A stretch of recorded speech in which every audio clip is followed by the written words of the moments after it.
Hello and welcome back to part 4 of our tier list and list construction guide. This is following the latest FAQ kind of updates. Not that I don't think it's really changed very much.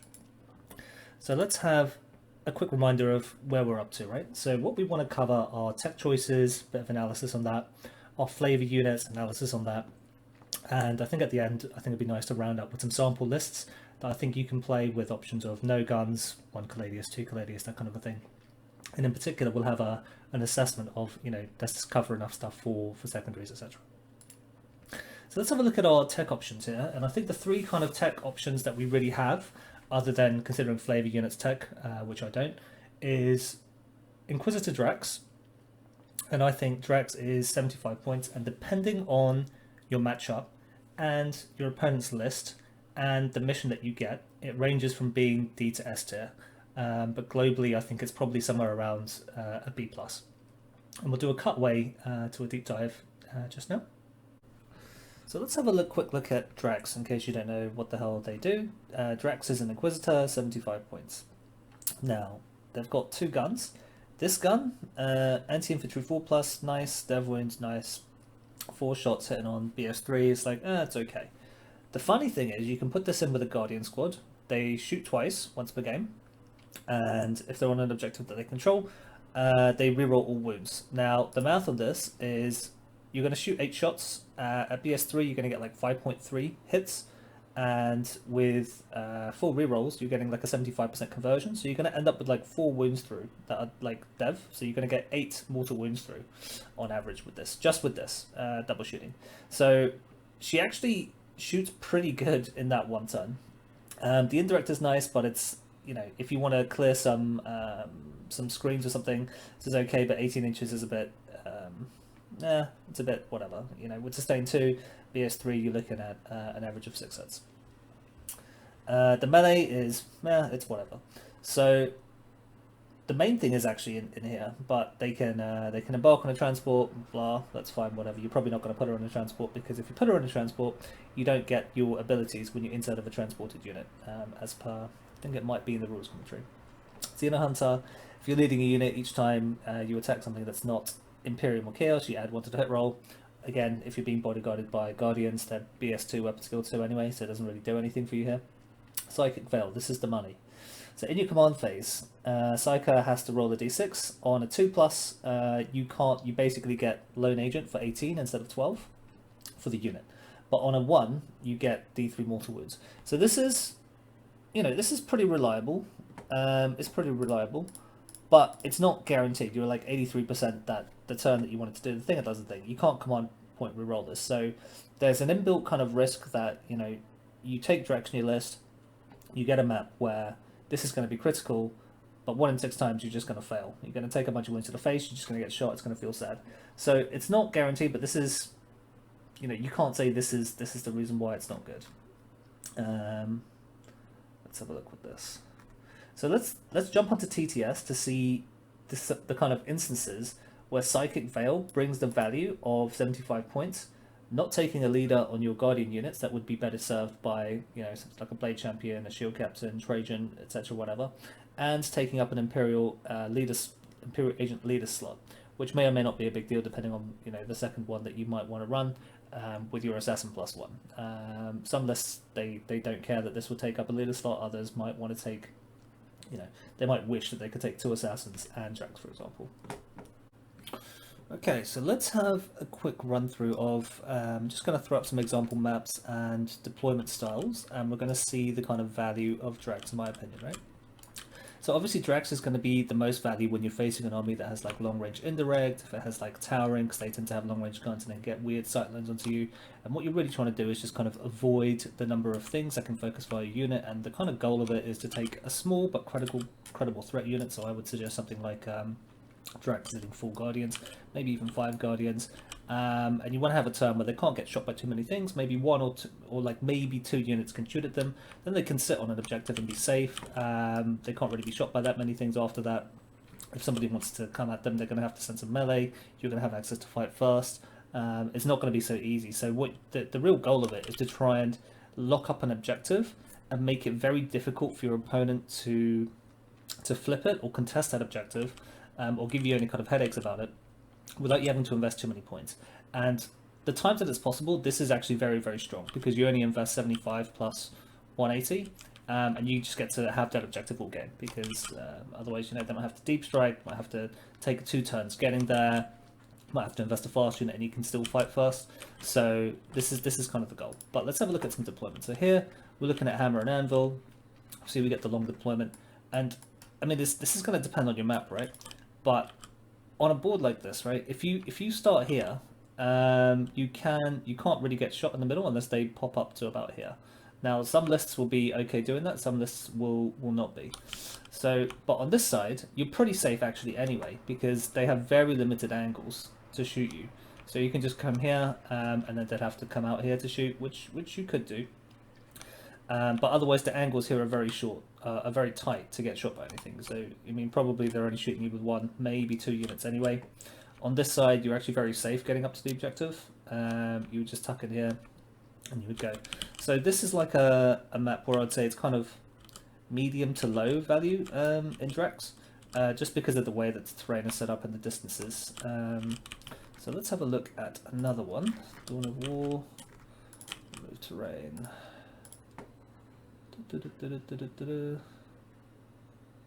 Dawn of War.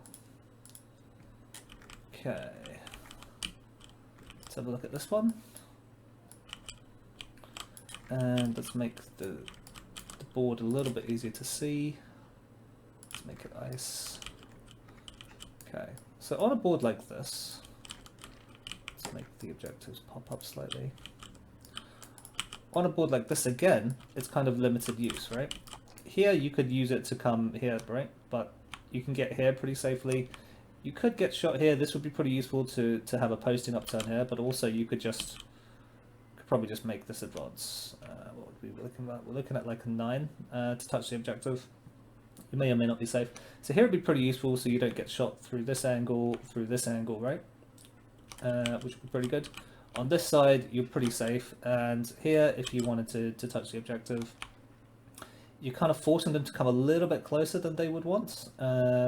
This is cutting some angles here, but the turn after, it'll be pretty easy for them to kind of move within the area and shoot you, right? So again, here, I think this is a board with kind of very limited use for Drax. I mean, Drax is always going to be useful because, for example, when you're here, you cut in this angle because they have to be within 18. This angle's already very tight, right? But in my mind, it's kind of a limited use for Drax. Let's try sweeping engagement, and we've already accepted the terrain. So let's delete that. Sweep engagement.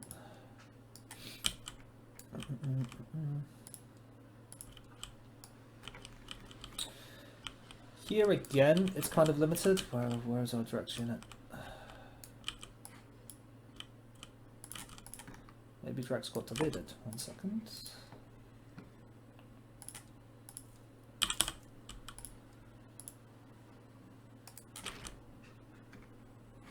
Okay.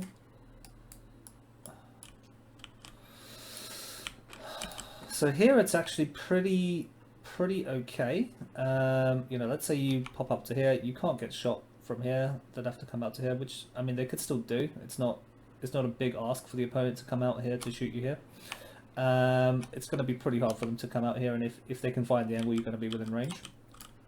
On this side, this is actually pretty useful because you can get shot through, I think, this angle here. If you happen to start here, and they'd be able to shoot you here with Drax, you couldn't get shot because you're outside of 18. So this would be a pretty useful spot for her to start actually.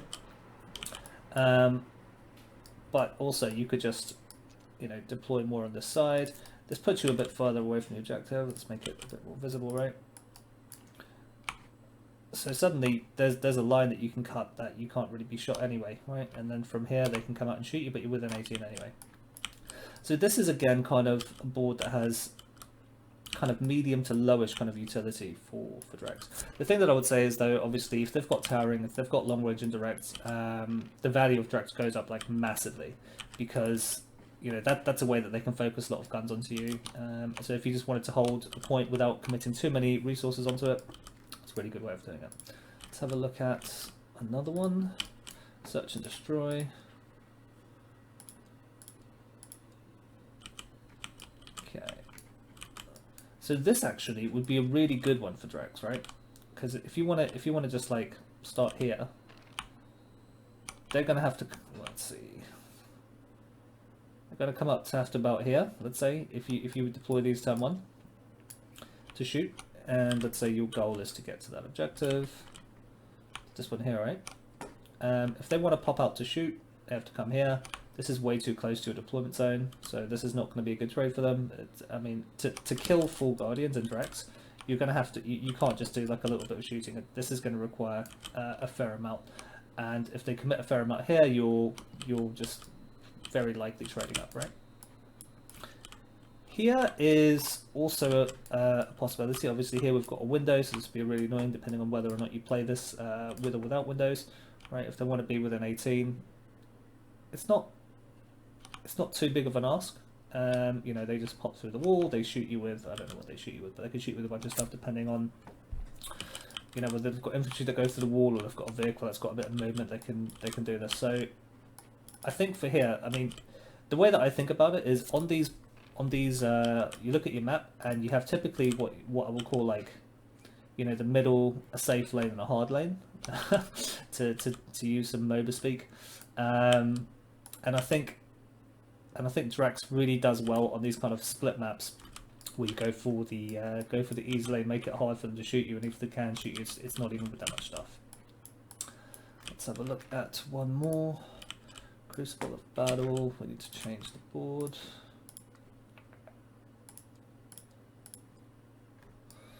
This is also another good example, right? Where Drax would be really good. This would be your safe lane, this would be your hard lane. Why is this your hard lane? Because you've got to cross all this area without being able to hide anyway. You just get a turn of being shot, right?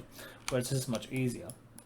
Now, how would you start? You could even start back here if you wanted, because it's hard for them to get 18 inches, right?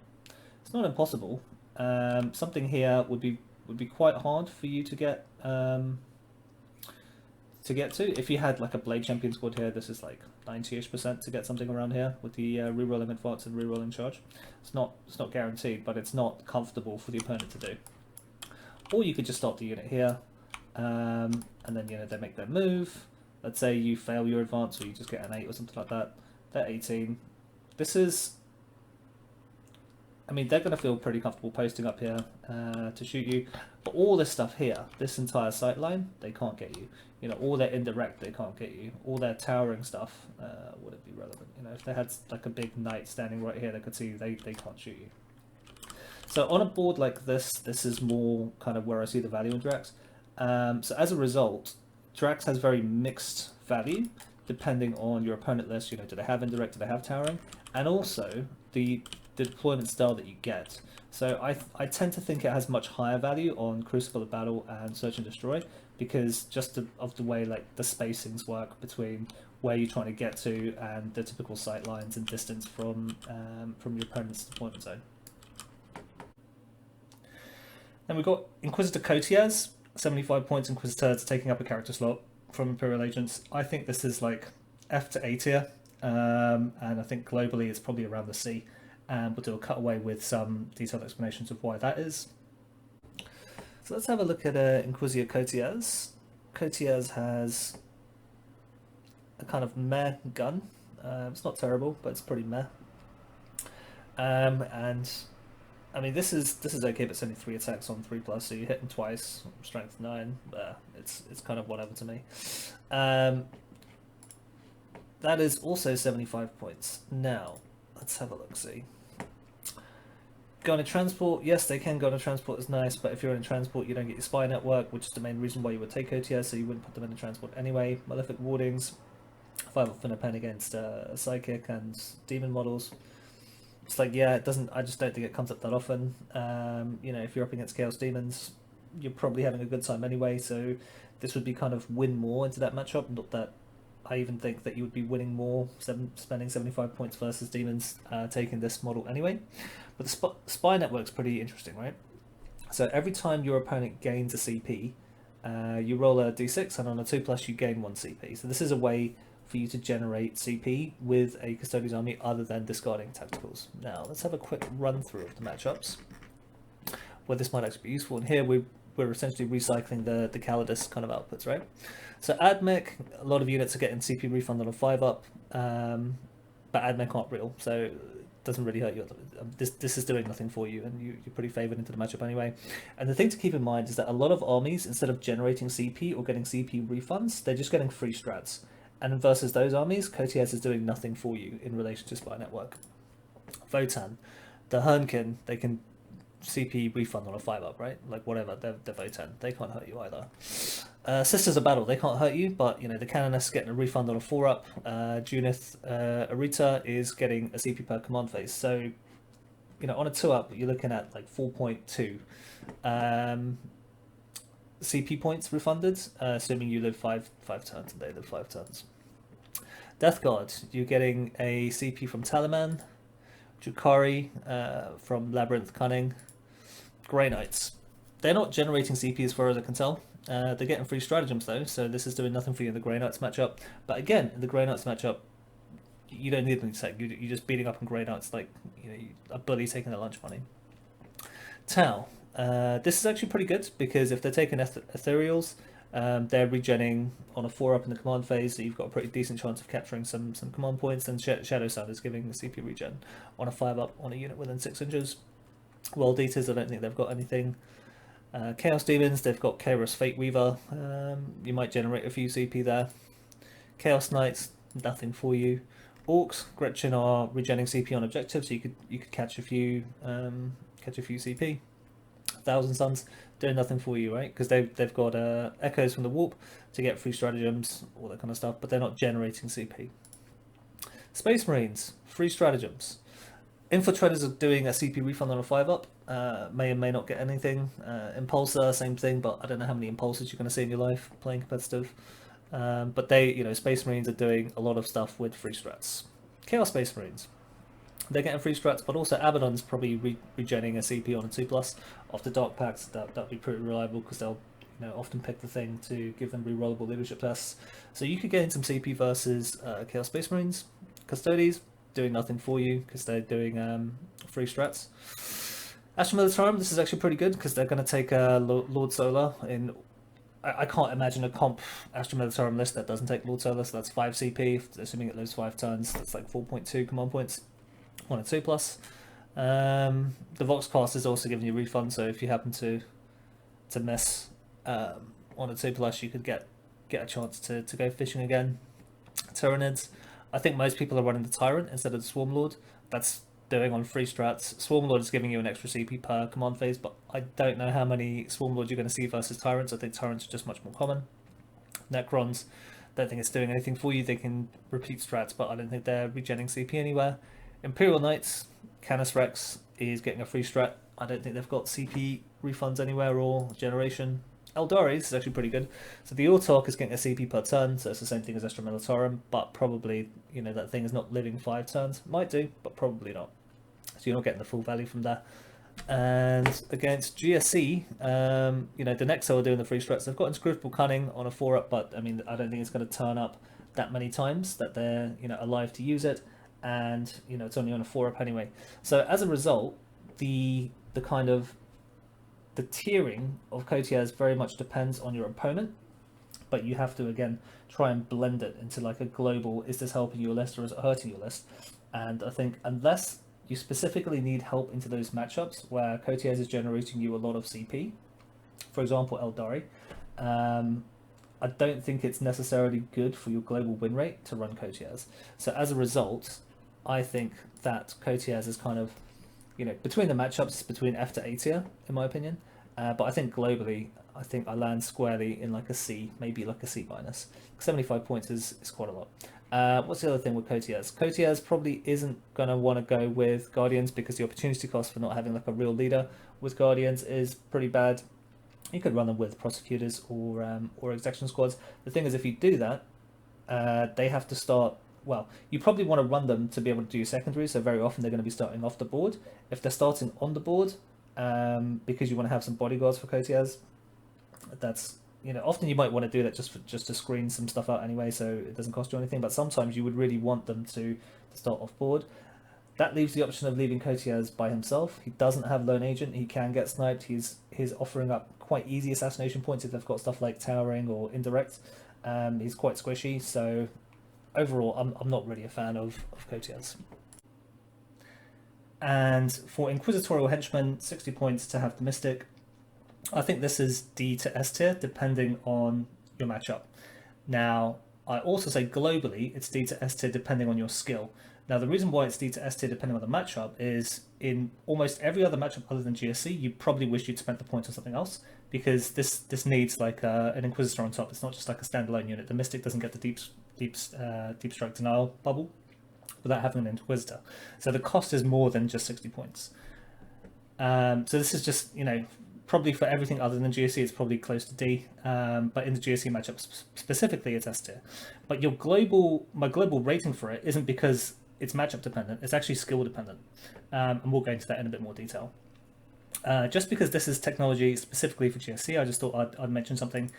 In a previous video, the recommended target for the Custodes was to vect the stratagem where they come out of Deep Strike, and I think they get like an extra plus to ballistic skill, maybe AP as well, right? I think now, with the change in the FAQ, that the respawning GSC unit has to come fully within 3 inches of their blip in your turn. I think now what we will do is we will try and CP starve the GSC player. They really love their strats, so this will hurt them a lot. Because they now have to start within 3 of the bubble, they can't string out to effectively be wherever they want to be, when they respawn. Because you have to remember, they probably get like 80% of their damage from 4 models, 5 models, something like that. And they would usually be able to get to almost wherever they want on the map by stringing out. But now they can't do that. So as a result, what they're going to do is they're going to spend the CP to put units back into Deep Strike at the end of your turn, and then re-Deep Strike them. And so now I think this is the strat that you should vect with the Custodes Assassin to really hurt GSC more. And then now we'll cut away to a bit more detail on the Inquisitorial Henchmen. So a quick look at Inquisitorial Henchmen. I think these probably became popularized recently by Hank Adams going second at the Tacoma GT. Now, you want these to be led by an Inquisitor here. So when an Inquisitor is leading the unit, each time they get attacked, basically it's -1 for the wound roll. This makes them additionally a little bit more survivable. But the real money is in the Mystic, right?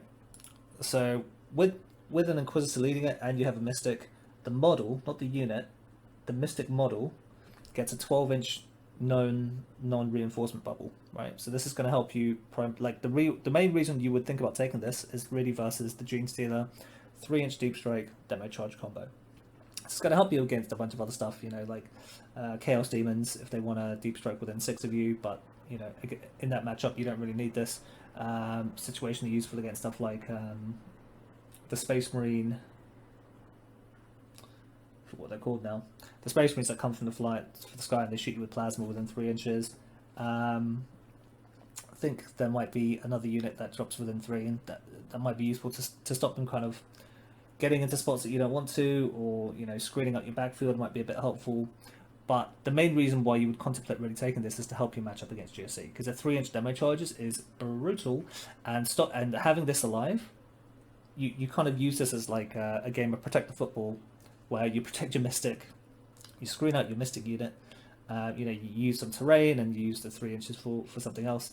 But also, if they just you try to get them so that the Mystic unit lives, so that the Mystic can provide the 12-inch bubble, so units within that bubble can't get 3-inch demo charged, because that demo charge will basically eat one of your Custodes units. I don't really care what it is, mostly, unless it's like your wooden squad. It's probably going to take horrific casualties either way. So this is the reason why you'll take it. The Jacaro, yeah, it's nice. It's adding a little bit to your shooting. Your Demon Host, you're going to want to take this so you get a 5-up invul save and you get the -1 to be wounded. And suddenly it becomes not so easy to take up with trash. Obviously your Mystics, you're going to want this to be like the last model that you take other than the Inquisitor to maintain this Deep Strike bubble. Now, this isn't a terrible unit. You're going to pay 60 points to have 1 Mystic, so 1 model with this Deep Strike bubble.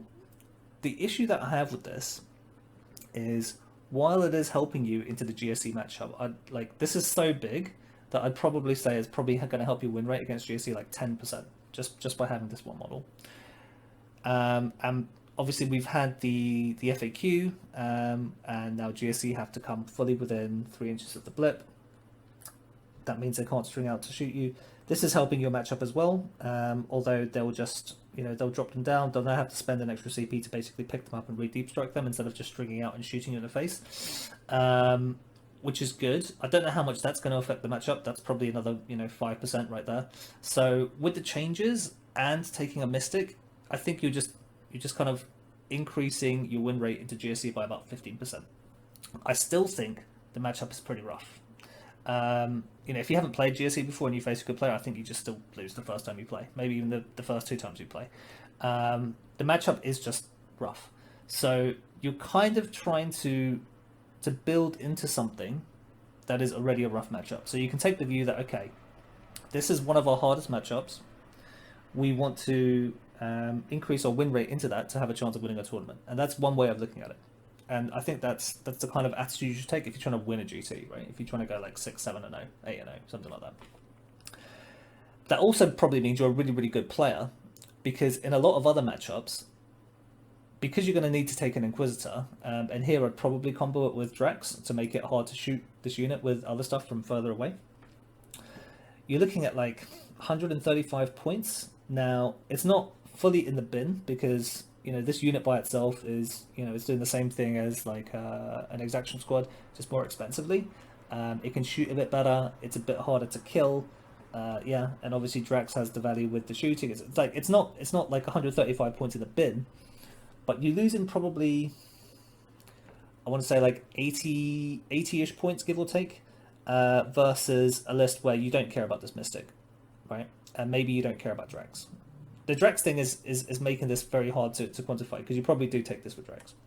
I suppose you could take this with Coteaz if you really wanted to try and get some test data, but probably I think you just go with Drax, or you could go for the cheapo Inquisitor, but then you're not getting the value of the CP regen, because what CP are you really going to be using on the henchman squad? So it's a bit hard to quantify. So I think globally, for your average player and even your above average player, I think taking this squad with Drax is probably going to marginally decrease your global win rate into your other matchups. So your matchups where you're like 55%, maybe 60% to win, maybe that drops a few percent. So as a result, you might drop some games that you were supposed to win, right? On the other side of the scale, if you're a really good player, Custodes are a really strong army. You can often win a game, if you were 150 points down versus your opponent, because you just crushed them so hard anyway, right? This happens more often than you would think. So actually, you could take the view that actually, I'm a good player. I can drop 150 points into the other matchups and still win comfortably.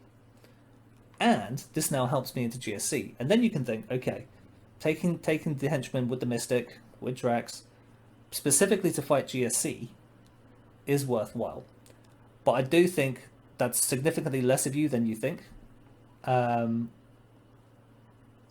I think you have to be like a really good player to consciously make that decision and say, I'm gonna take a unit that's bad into almost every other matchup compared to something else, like exaction squads would probably do the job that these are going to do in those matchups for much cheaper.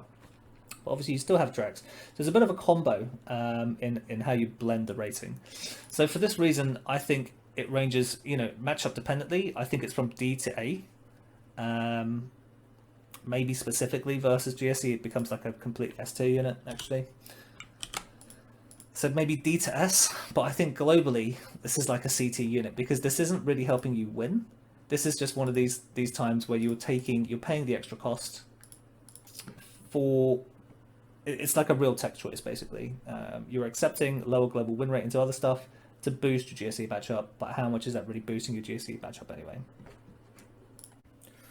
Okay, and here let's have a quick discussion into why I think Dreads suck in 10th at the moment. And the primary reason is I think movement 6 is really awful for a unit that is not breachable through a ruin wall. Now, your infantry units, when they deploy, then they'll deploy, you stop behind a wall, so they can't get shot turn 1 even if they go first. you're looking at probably like a 3 or a 4 inch advance to get onto the point. Now, with a Dreadnought, if you want to null deploy, you can't go through the wall, which means you're going to have to go around the wall, which means you're even further behind your turn 1. So that's immediately making you think, okay, Dreadnoughts aren't that good. Additionally, they don't have globally the -1 damage anymore. The Telemon still does, but the other ones don't.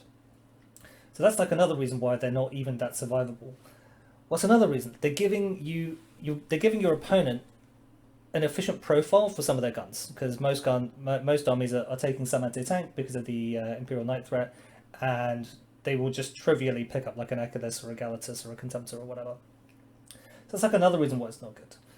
What's another reason? They don't really have enough OC, and they don't have enough really attacks, right? So while you can find some situations where one of these Dreadnoughts would be better than taking 3 Wardens or 4 Guardians or 5 Guardians, whatever the equivalent kind of price range is, it's more situational than a global situation, right? Because basically 3 Wardens, 4 Guardians or 5 Guardians is basically good into everything for all the reasons that we discussed in a previous video, right? Whereas to make the Dreadnoughts more efficient, you have to put them into some specific scenario where they're better, right? And these situations do exist, but I keep going back to the fact that we want a globally flexible list that's good into everything. So the Echidus has some guns, but again, you didn't take an Echidus to have the guns, so you just advance it, which means you're not really shooting the guns anyway. You can make the point that actually once it gets to combat, it's really good against some high toughness things that might have damage reduction, that kind of thing.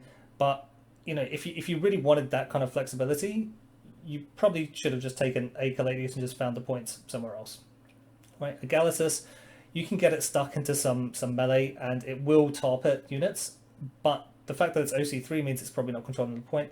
It doesn't quite have enough attacks to probably kill something that's swarming it on an objective, but it will last a long time. And it is pretty durable with the 4++ and the -1 to win. So if you can get something where they're winning on 6s, target the unit there, but it's probably not holding the point. So is that really worth it in an army where you don't have that many drops? You probably have 3 to 4 kind of infantry blobs that are fighting for primaries. You may have 1 or 2 tanks at the backfield that aren't really, maybe you're using it just to park on a backfield objective, but for the units that are fighting for primaries, a Galatus is probably going to take points away from that, and it won't be controlling the point. Contempt is actually not that terrible. Like, its output is terrible. Multi-melter shot, whatever, you need to be advancing turn 1. It just doesn't have that much output, to be honest. The interesting thing actually is the resurrection, and I think it's probably not as bad as some people think, and I think it's actually it'd probably be interesting to take in a casual game for rapid ingress, right? So you rapid ingress it, you let it get shot and it dies, it eats up a ton of firepower, well, maybe not a ton depending on how efficient the guns are into it, right? Because it comes back at the end of the phase, it actually means, unless they kill it in melee again, some factions can, some factions can't, and you can make it a bit further away. You can make it a 10-inch charge to make it pretty unlikely, so you're left with a 4-inch charge on your turn. But it's actually pretty interesting to be able to put something up in rapid ingress, have it die intentionally, and then come back to life in your turn so it can shoot and make a charge. But even then, it's not great, because now it's eating a CP. Its output isn't amazing anyway, but it's I think it'd be pretty interesting into stuff like Eldar probably. Telemon, -1 damage is pretty good. 4+ invulnerable is pretty good, but the 5 attacks kind of sucks. OC4's not, in my mind, really that good. The thing that I don't like about it is obviously the Elastus gun is a no-go for the fact that it doesn't have the rapid fire rule, unlike when it's on a Caladius. Not that you should take that one anyway either. The Erectus gun it's not a terrible gun, but as I said, I really don't want to pay for AP1 profiles.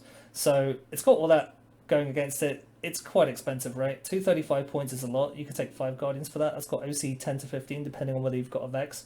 It's got 25 attacks, right? It's got a lot of shooting as well. I think comparatively, you're likely living a bit. You're doing a bit of damage. It's probably not winning you the point. So you've now spent 235 points to not control a primary somewhere.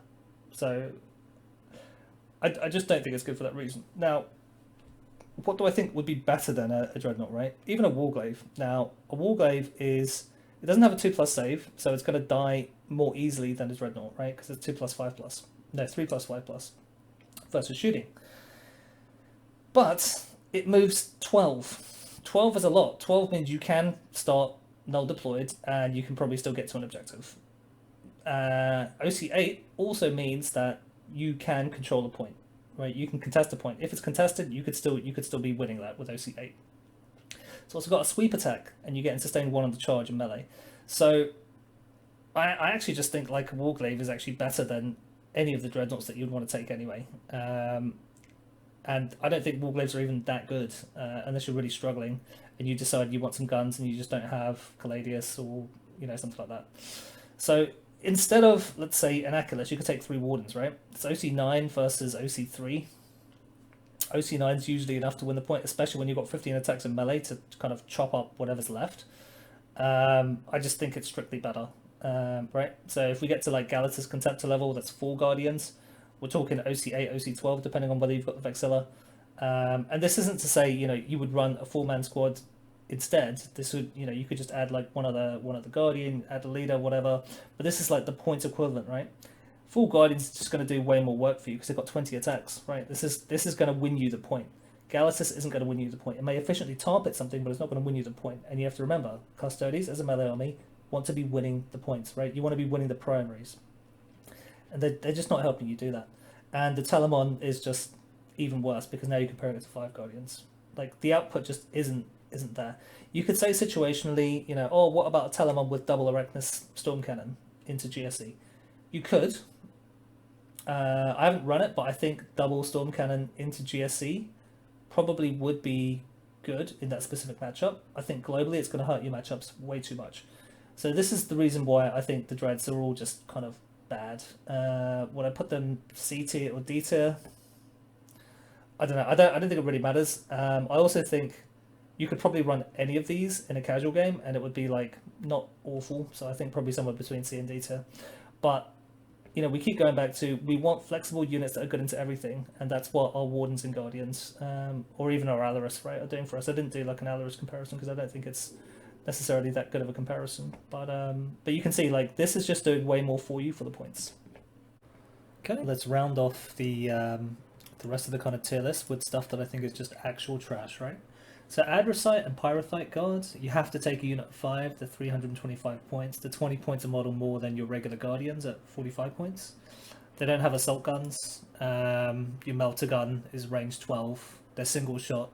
Even your Melter gun is only strength 9. I think this just sucks. This is just, I think it's just worse than a regular guard, and you have to pay more for it. So it just isn't doing much for you. Sagittarium. You have to take 5, the 250 points. You're paying for an AP1 gun. I don't think it's good. The fact that they can do dev wounds once per game just doesn't really interest me that much. They've only got 36 sustained 1 versus 24 assault. I mean, I just don't think it's good enough. It's like it's asking you to invest way too many points into this thing. Palace for 120 is like a joke, right? It's like two Alaris. Almost. So the reason why I think AP1 is trash is there's so much cover in the game. If you're ever shooting at a base 2 kind of save, your gun might as well not exist. So you just get a lot of terrible matchups, and again, trying to reinforce the point, we're trying to build a flexible list that's good into a lot of things, right? The fact that something is situationally good into some matchups, I don't think it's the way that we want to be specializing. Aquilon, you have to take 3, and they're 230 points. They're literally more expensive than our Alaris. Instead of re-rolling all wounds versus vehicle, character, monster, you get to re-roll 1s versus your closest eligible target. It's just trash, right? Like, I don't even think the guns are that good. The only thing that's interesting about it a little bit is the fire pike, because this allows you to play the Overwatch phase of the game that's now kind of introduced into 10th. Yeah, arguably this is going to make you better into GSC. I think this is going to make you significantly worse into all other matchups. So I don't think it's good. And additionally, the way that their Golden Light is phrased, these specifically go back into strategic reserves, whereas Golden Light with Alaris specifically do not say strategic reserves. So this may or may not matter for the turn 1 shunt. So I think this is just bad as well. Bikes, incredibly expensive, right? their shooting profiles are just completely unimpressive. In melee, they're basically Venatori, right? They have lance and they have the spears, right? Like, so what? They're very, very expensive. They can do a bunch of movement stuff with the shield captain, but the fact that they can do this movement and then die just is unimpressive, right? Because they're so expensive in terms of wounds per point, right? If you ever getting hit by indirect, if you ever getting hit by towering stuff, right? You thought you were safe, but actually you're not. You know, you get hit with multi-damage stuff, right? Like damage 2 or damage 4. Like damage 4, you're very sad, right? You can't even pop the strat for -1 damage. You're just eating way too much damage in terms of points per wound. You just... The fact that you can get somewhere and you can make a really cool charge, you may or may not flip the objective, like cool, but then it dies. Probably didn't trade up or anywhere close.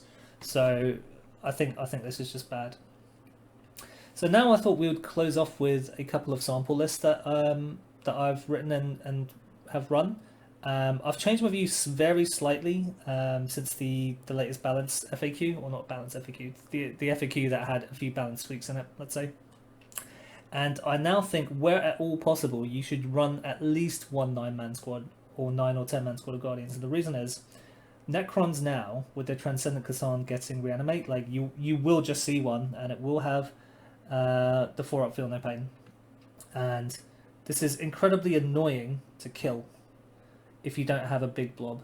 Now you can think, okay, it doesn't really need to, like, it doesn't do that much damage, but what it will do is keep your unit stuck in combat somewhere.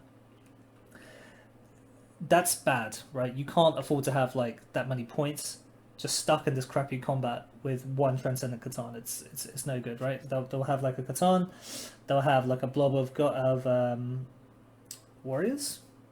Yeah, the standard dudes with 20, right, with Orican, right? And then they'll have a unit of Lich Guard, right? They'll just have 3 like real unkillable bricks that you don't want to get into unless you've got a 9-man, right? And then they'll have like some Doomsday Arcs and a Reanimator or something. You need to be able to kill one of these cleanly with a 9-man blob. So I think where at all possible you should build for a 9 or 10-man squad. So for example, okay, after saying all that, I've given you a list with 2 Caladius that's weakened to Necrons, right? So here we've got Trajan, Shield Captain, and a Blade Champion, right? And we get 2 squads of 5 Guardians with effects. We get a squad of Wardens with effects. We get 3 Alaris. Get 2 Exaction squads, a Calidus, an Eversaw, and 2 Caladius, right? So these will do your shooting. The stuff in yellow will do your secondaries. This doesn't have to do your secondaries, but it can do. And this is giving you 4 units that are fighting for primaries in No Man's Land. Why is 4 a key number? Because you kind of want to have probably 3 on the board with 1 for rapid ingress. Let's have a look at another sample list that's more primary focused, right? So now we've got Trajan, an Alaris Shield Captain, and a Blade Champion with Zeus Hunter. We've got a unit of 9 Guardians with effects. You can take an additional 1 or 2 shields depending on how you feel. 6 Wardens and effects, 5 Alaris. Only 2 Exaction squads. This is all that's going to be doing your secondaries, right? An Eversaw. So now you also can't do move blocking or stop other people move blocking you because you no longer have infiltrate. And 2 Cladius. So this will give you like a shooting backbone. It's not going to be so good on secondaries, but you are going to have a lot of beef on primaries. Let's give you an example of a single Cladius list that's primary focused. So you can have either a Shield Captain with Thesis Hunter or Trajan. You can take your view as to which one's preferable, or you can decide to cut an Exaction squad. I think if you cut an Exaction squad, your secondary game becomes exceptionally poor. But you know, you might just win all the primaries, so maybe it doesn't matter. I would take a Shield Captain with Inspiration Exemplar. I think this is just for like a point sink. Blade Champion, 9 Guardian squad, 5 Guardian squad, 6 Wardens, 5 Alaris, 2 Exactions, a Vindicare, and a Caladius. If you don't have any Caladius, right, you have a Land Raider, and you think, I don't know how to stick this into my list, right? This is a list for you, right? So we've got Trajan, we've got an Alaris Shield Captain with Inspiration and Exemplar. Why do we take this? Because when the Land Raider blows up, you're battle shocked. You don't want to be battle shocked because you can't use your strats. 2 Blade Champions. You get 2 times 5 Guardians. I like to just run them Vex with Shield. 6 Wardens, 5 Alaris, 2 Exaction squads, and a Calidus Assassin. So 2 Exaction squads and a Calidus is doing like your secondaries for you. Now, what I would say is it's very, very hard to make a list that has a Land Raider that has 4 units, so you can have one of them doing rapid ingress, and a 9-man squad of Guardians. I think it's very, very hard. If you do that, you're not able to take like an assassin, to tag a primary up front. Something like that. It's just very, very difficult to do that. And if you want to have a look at a list with no guns, so this is the list. We've got Trajan, an Alaris shield captain, a regular shield captain, and a blade champion, a 9-man squad, 5-man squad of guardians, six wardens and 5 Alaris, 2 exaction squads, a Custodes, and an Eversoul. Now, the thing that I think I would really love to have in this list is Ceaseless Hunter. I don't know exactly how I would do this. Maybe I would cut 1 exaction squad, or maybe I would turn the Custodes into something else. You know, you could take some Witch Seekers, you could take more Prosecutors. You could fiddle something if you want Ceaseless Hunter in here, or alternatively you could turn Trajan into not Trajan to find some points elsewhere.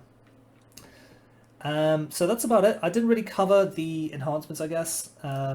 Unstoppable Destroyer, it's just poo, just forget it even exists. I think Inspiration Exemplar is just a point sink at the end. If you just have 10 points you can't fill, or unless you have a Land Raider, then I think you just think it's mandatory. Veiled Blade I'm seeing a lot. I think this best combos with a Blade Champion in a Guardian squad with the rerolls. I don't think it should be the first thing that you put into your list. I think this should be something that you put into your list when you have points at the end. Ceaseless Hunter, very good. I would almost certainly say you almost certainly want this if you're running 9-10 mans. It's just so much good value. The other kind of more defensive way to run it would be to run Inspiration Exemplar on your 9-10 man, so you don't get battle shocked in the key turn and just blasted, and you don't have access to -1 damage. But probably you're very likely wanting to think about, you know, how can I run Ceaseless Hunter on my 9 or 10 man squad. Anyway, thanks very much for making it to the end of the video and a long series. Don't forget to like, comment, and subscribe, and we'll see you guys next time.